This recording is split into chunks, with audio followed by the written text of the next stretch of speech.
2025 was a year of many things for Madison Fantasy. It was a year of new challenges. There was anger, there was scandal, and there was heartbreak. In 2025, we lost a leader, and we remembered our roots. 2025 was a year where predictions turned into reality. There's so much to remember about Madison Fantasy in 2025, and tonight, friends of Madison Fantasy will cover it all at Madison Fantasy's premier award show. This is the Andes. So many podcasts about this league and you still haven't heard it all. It's Friends of Madison Fantasy with your friends Berg and Shaw. Hello and welcome to the 2025 Andes. I'm your host of the Andes, Berg, and the Andes are here just a little bit late. I recognize that it's already 2026 and a few months in, but we're here, better late than never. I wrote most of this stuff months ago, so we'll see if I even remember some of these awards. I have the envelopes in front of me from when I thought I would be hosting this with someone in person, but we're doing this. We're ready to go. So without further ado, here is the first Andy of 2025 in 2026.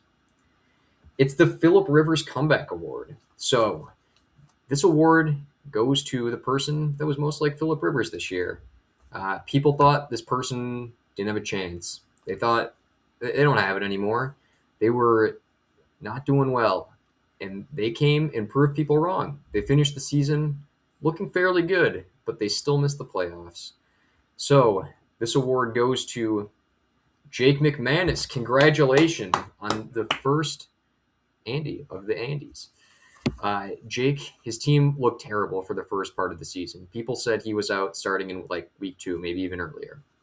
And he turned things around surprisingly to almost make the playoffs. He came up short though, just like Philip Rivers and the Colts. But he'll have to settle with this Andy. Still a great accomplishment.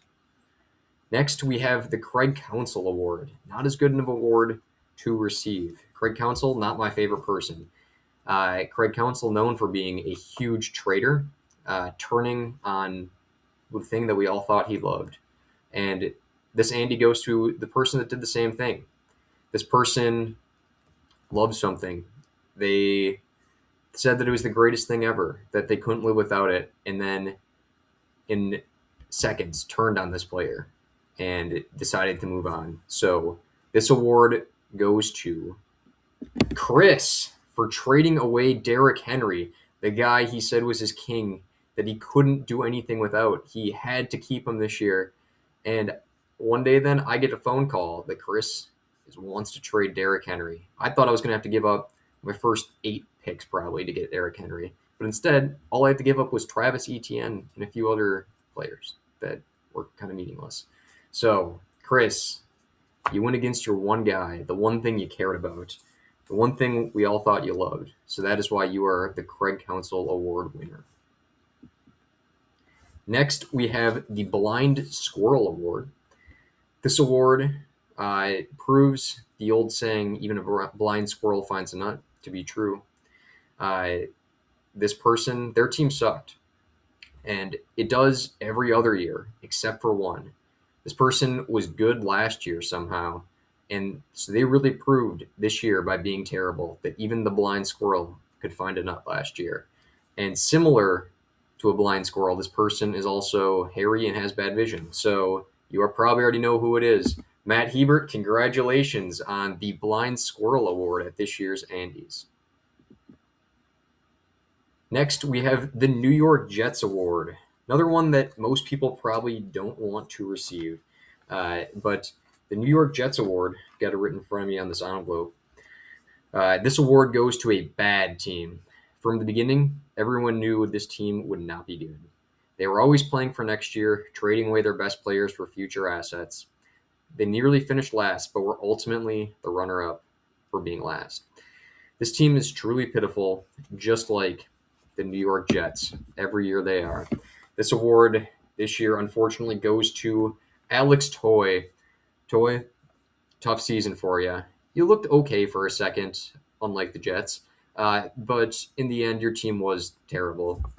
So good thing you traded away some assets for next year. You'll probably do that every year going forward if you truly are the New York Jets. So sorry for giving you that award, but congratulations at the same time on an Andy. Next, we got someone that we're going to call live on the show. Matt Nick, we're going to see what kind of award he's going to win. So here we go. Let's call Matt Nick.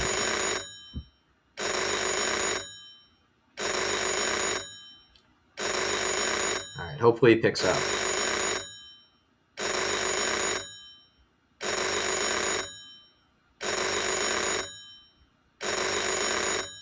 Got a great Andy to hand out to him.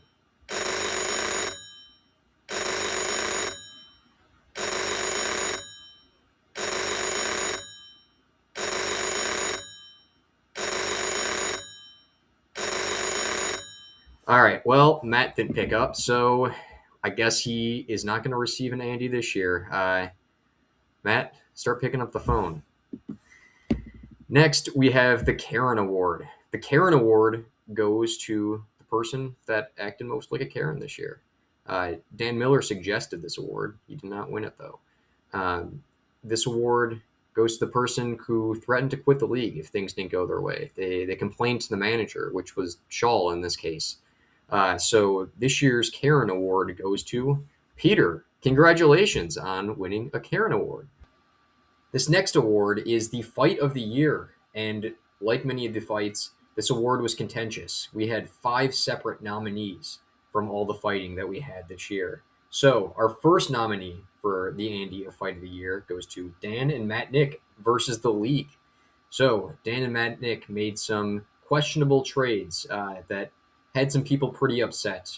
We tried calling Matt Nick and got no response, just like today, unfortunately. But there was some fighting throughout the league, and that earned him a nominee for this Andy. The next nominee was Shaw against Milk. I'm not even really sure what they were fighting about, but it was heated, and feelings were probably hurt. Friendships might have been broken. Who knows? It was definitely a nominee for Fight of the Year. Next was Shaw against Chris. Chris did not want to start a defense one week, and Shaw was not happy about that. So there was fighting, as you expect in this league.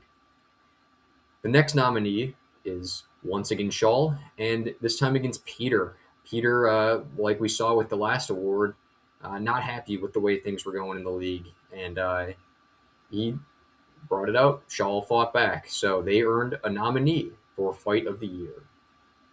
The final nominee goes to Dan and Chris, the besties. They didn't talk to each other for months over who really knows what, all kinds of stuff, I guess.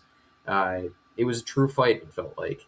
And it took an apology video for them to really make up, and I hope they're doing better now. But they were nominees for Fight of the Year.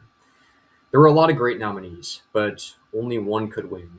And I think, for me at least, I had a clear choice for which of these was the true Fight of the Year. Congratulations, Shaw and Milk. Here's some of the screenshots. They were not nice things that were said.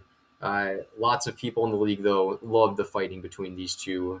Go Tottenham, I guess. And congratulations, Shaw and Milk, on your Andy. Next, we have the Besties Award. This award goes to the best besties in the league. At times, they had their differences, but in the end, they came out stronger than ever. I can't think of anyone else to receive this Besties Award than me and Nick. Congratulations, me and Nick. Wow. Well, Nick and I, we did have some tough times. We used to bicker quite a bit about fantasy football. We were true rivals, but this year we learned to appreciate each other, I think, more than ever. We were true besties when it came to fantasy football. We supported each other when we had tough matchups. In the end, Nick was in the championship, and I was very proud of him and wish he could have pulled out. No offense to Cole, but I wish Nick had done just a little better. But it was great to go through it with him, I guess, this tough season. So congratulations to Nick and myself on the Besties of the Year. All right, now it's time for maybe the biggest award of the night. It's the Manager of the Year award. This one was tough. Lots of people wanted to win this one, but I think only one person truly deserved this award. That person is. Oh my gosh, it's me! Wow. I was expecting to win this. I'll be honest. I was definitely the manager of the year. My team had so much trouble this year, and I was able to bring it back and have a great run in the end. Just starting with injuries, no one can compare to how injured my team was. It started out with the game I was at, week 2, all at Lambeau Field. Jaden Daniels, Jaden Reed, and Austin Eckler all get injured. Daniels was injured throughout the year. Jaden Reed missed most of the season. Austin Eckler missed the rest of the season, may not ever play again. But I kept moving. I got Josh Downs, he got injured. I got Jaden Daniels to come back, and then he got injured again.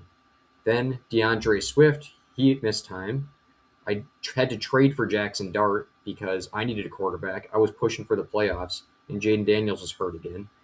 Well, Jackson Dart expected to play that week. Turns out he missed multiple more weeks on top of that, and came back and was not the same whatsoever again.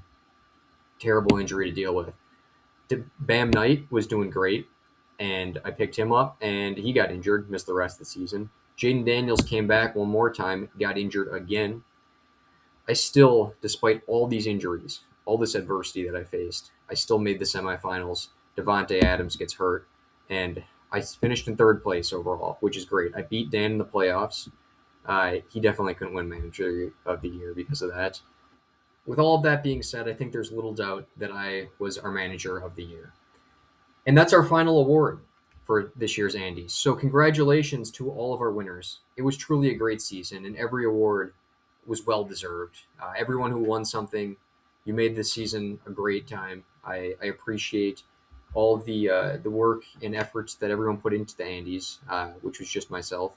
Sorry we couldn't connect our one phone call today and didn't have any co-hosts, but I think the Andes was a great time. I had a great time hosting it. I do every year. I appreciate all of you who tune in and listen. Thank you for making 2025 a great year. I can't wait for the 2026 fantasy football season. It's only a few months away at this point. So this is Berg signing out from Friends of Madison Fantasy's The Andes.